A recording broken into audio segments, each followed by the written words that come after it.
Siyempre, before mag-start ng yung birthday dancing, let's pray for Leo muna.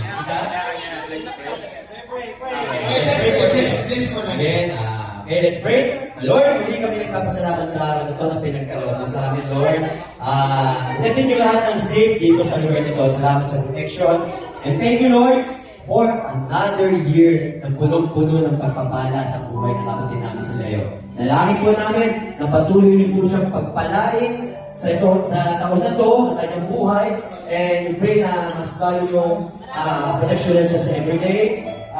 Katawan niya, ipalakasin niyo lagi. And salamat, Lord, sa talent niya, Lord God. Maraming salamat sa talent niya na sinishare niya sa maraming tao. And Lord, ano pa ba?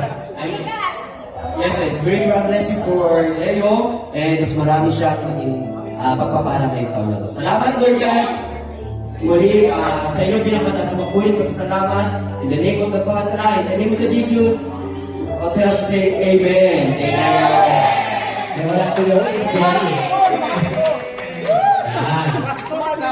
Thank you.